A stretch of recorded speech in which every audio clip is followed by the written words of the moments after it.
The Oscars just took a very, very rare W the other night, and no, I'm not just talking about Emilia Perez not winning Best Picture. To the surprise of presumably a lot of people, this year's Best Animated Feature winner was not Pixar's Inside Out 2, nor was it DreamWorks' The Wild Robot. Instead, this year, the Oscar for Best Animated Feature went to Flow. Now, this was a movie that I had heard of, but I never got around to watching it. So alas, I just put this movie on my watch list. Maybe I'll watch it someday. It's got great reviews, and honestly, the movie looks amazing. I mean, come on, the main character is a black cat. Look at this guy. He's fucking adorable. How could I possibly hate this movie? It's an automatic 10 out of 10. I'm not gonna lie, I wasn't really all that surprised in a way that this movie won Best Animated Feature over Inside Out 2 and The Wild Robot, considering the fact that, if I'm correct, this movie won Best Animated Feature at other award shows, so in a way it didn't really feel that surprising that this was the winner instead of Inside Out 2 or The Wild Robot. The moment I saw this movie won Best Animated Feature, just like that, I was watching the movie, right off the bat. And I've gotta say, it's a pretty damn good movie, I'm not gonna lie. I do think that The Wild Robot is a better movie, but you know what, I'm not against the fact that this movie won. I don't see any reason to be against it at all. If anything, the two movies do have a few things in common. The art direction between the two movies do look fairly similar. Both movies have a heavy focus on animals, wildlife. There are similarities between the two movies. And so even though I think The Wild Robot is a better movie, I'm happy this won, honestly, because I'm not gonna lie, this movie warmed my damn heart. Now, despite all of that, I do want to take my time to pour one out for what I still believe to be the best animated movie of 2024, Look Back. A movie that, despite being a beautiful, emotional masterpiece, received zero attention from the Oscars. It wasn't nominated for Best Animated Feature, and even if it was, I have a feeling it wouldn't have a chance of winning. I understand that Look Back is a very niche movie when compared to Inside Out 2 and The Wild Robot and maybe even Flow as well. It's also an extremely short movie. I mean, Flow is also a fairly short movie, but Flow is an hour and 25 minutes long if I'm correct. Look Back isn't even a fucking hour long. And I don't know why, but I feel like there's a correlation between this movie having an extremely short runtime and the chances of it getting nominated for Best Animated Feature. To me, Look Back is still the best animated movie of 2024, with The Wild Robot at second place. But I will happily put Flow at third place, easily. And now this is where I can address the elephant in the room. I'm sorry, but I'm kind of glad Inside Out 2 didn't win. It's not because Disney bad or anything like that. Hold your horses, folks. Hold your horses. Inside Out 2 is a good movie, but it's not exactly a great movie, not to me at least. There are a lot of things that I like about Inside Out 2, but ultimately, it's harder for me to consider this a modern Pixar classic when it's mostly just a watered-down, inferior rehash of the first movie plot. Sometimes I have to wonder to myself, did Inside Out really need a sequel? On the one hand, yes, there are ideas that could work for an Inside Out sequel, and to the movie's credit,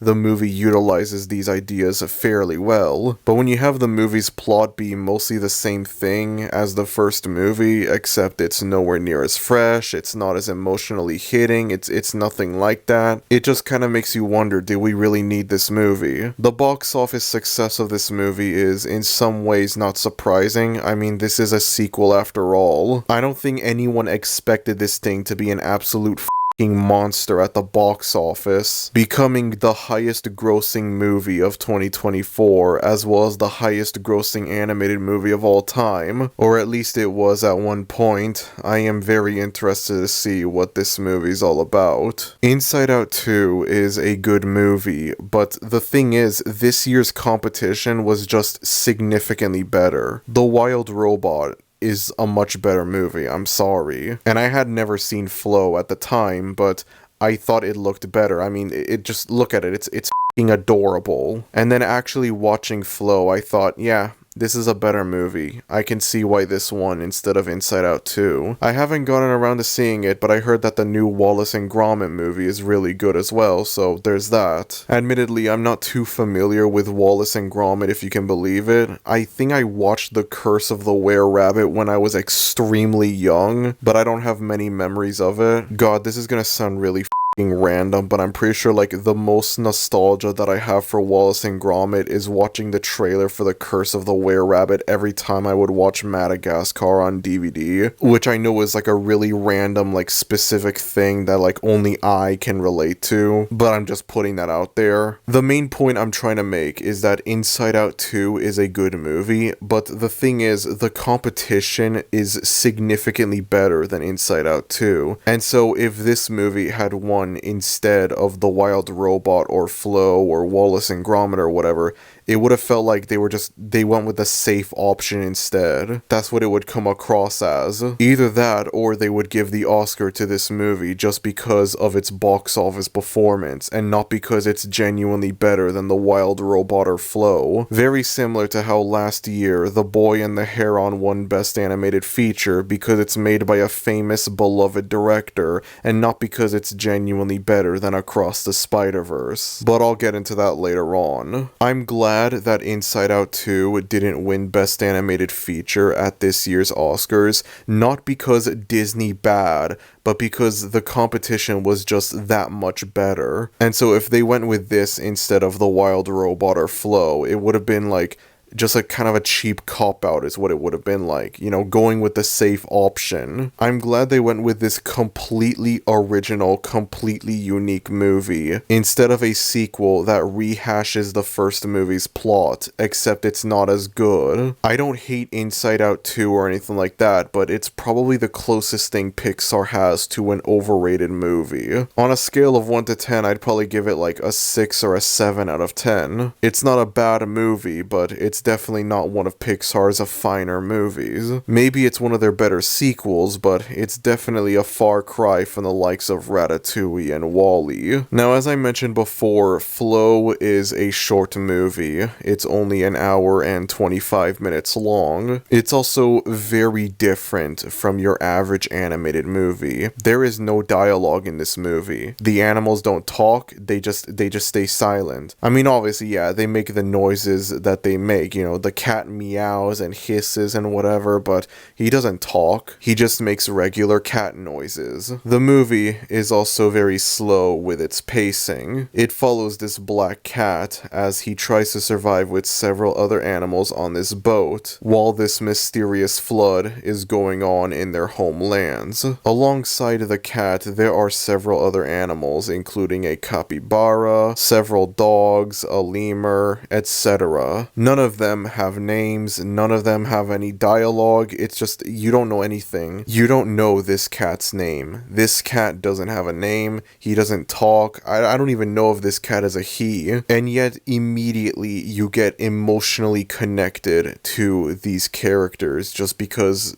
I mean, they're adorable. Every scene where this cat is in some sort of danger will have you on the edge of your seat hoping he'll make it out alive. There are several scenes where the cat falls into the water, or like, you know, he's like surrounded in an area where it's like the water is rising up and you're just there scared. It's like, you know that obviously, yeah, they're not gonna like, the cat's not gonna die, but it still leaves you anxious. It leaves you hoping like, no, please survive, little fella, please survive. You know literally nothing about this cat, and yet you're able to be so emotionally connected to him because, well, I mean, look at him, he's adorable. I own a black cat, so obviously I love this character. The movie does have a slow pacing, and Admittedly, this might not be a movie that like I would come back to and rewatch over and over and over again because of that. Undeniably, this is a really good animated movie, but it's not exactly the kind of movie that like you would come back to again and again and again. The slow pacing combined with the lack of dialogue, it does make the movie feel like kind of a one and done sort of thing, like you watch this movie and then that's it. I used to think that if a movie didn't have any rewatch value of any kind, then it wasn't a good movie. As it turns out, that statement isn't always correct, and this movie is proof of that. Some of you will question, why am I praising this movie when I had previously criticized The Boy and the Heron, last year's Best Animated Feature winner? Both Flow and The Boy and the Heron are slow-paced movies, and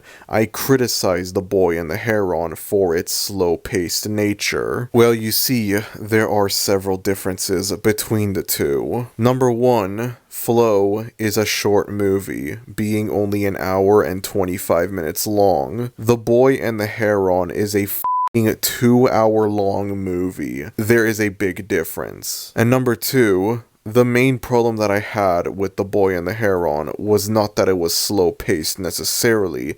The problem was that it was arguably a little too slow-paced. There is literally nothing interesting that happens in The Boy and the Heron for like the first 40 or so minutes. The movie gives you little to no reason to engage with the storyline, little to no reason to care about what's going on or what's gonna happen later into the movie, because there's nothing that's happening right now. I don't necessarily hate The Boy and the Heron. I don't think it's a bad movie, but it's definitely not a very good movie either. There are a lot of things that could make The Boy and the Heron a masterpiece, and yet it just isn't. Hayao Miyazaki is undeniably a talented artist, but this movie, this ain't it. I'm sorry. Just because I don't like The Boy and the Heron does not mean that I hate all of Hayao Miyazaki's work. I have seen both Spirited Away and Howl's Moving Castle, and I find them to be much stronger movies than The Boy and the Heron,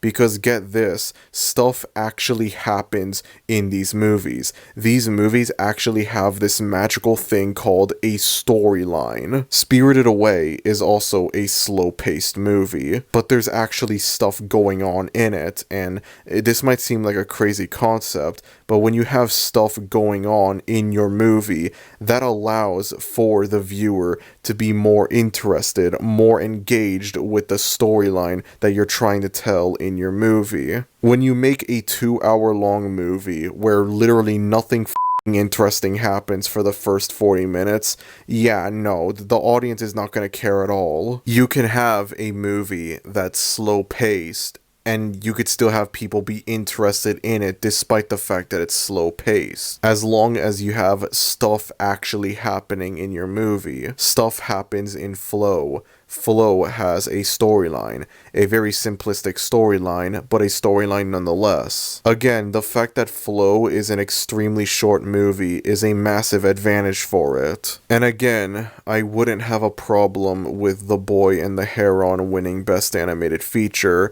if it weren't for the fact that one of the greatest animated movies ever made, one of the greatest sequels ever made, came out in the same year. A masterpiece lost the Best Animated Feature Oscar to a movie that had the potential to be a masterpiece, but unfortunately wasn't. I brought up how I prefer The Wild Robot and Look Back, but I don't have a problem with Flow winning, and that's because Flow is still a great movie, even if I prefer those other two movies. I can see why this won over The Wild Robot. Besides the fact that this movie has a famous director behind it, and it presumably didn't have a toxic work environment, I cannot think of any reason as to why this movie won over Across the Spider-Verse. I just simply can't. There are good things about The Boy and the Heron, but it doesn't reach that potential, unfortunately. It is a movie that should be a masterpiece, and yet it isn't, unfortunately. That right there is a permanent L for the Oscars. I'm sorry. But at the end of the day, maybe this whole thing doesn't really matter. You know, that was in the past. This this is the present. The Oscars went from a W to an L to a W. Maybe I should focus on that instead. Anyways, I just wanted to make a quick video going over this movie and how it won Best Animated Feature, give my brief thoughts on it. If you haven't seen this movie, yeah, I'd recommend you should watch it. It's really good. It is a very slow-paced movie, but, you know, it makes up for it by having this absolutely adorable little guy in it. A very unique animated movie. I've never really seen anything like it. I mentioned earlier that I wasn't surprised this movie won because this movie was winning Best Animated Feature at other award shows, but there was a part of me that thought this wouldn't win. It would either be Inside Out 2 or The Wild Robot, given the fact that those are more mainstream movies. So it's quite surprising to see this movie win Best Animated Feature instead. If I'm correct, this was the first animated movie to win Best Animated Feature that's indie. This is the first indie animated movie to win. So, you know, support indie animation. More specifically, support indie animation that's actually good, and not crap like I have to rely on excessive swearing for comedy because I cannot be bothered to write actually funny jokes. I know that the animation cinema stuff is largely seen as a joke nowadays. It's mostly used by grown men who want to justify watching in bubble guppies or whatever, but this movie reminded me, damn, you know, animation kind of is in cinema, you know? It kind of is cinema, actually. Anyways, that's about it. If you enjoyed this video, then be sure to like, and if you're new to the channel, maybe consider subscribing, as it would be greatly appreciated. Thank you everyone for watching this video, and I will see you all next time. Adios.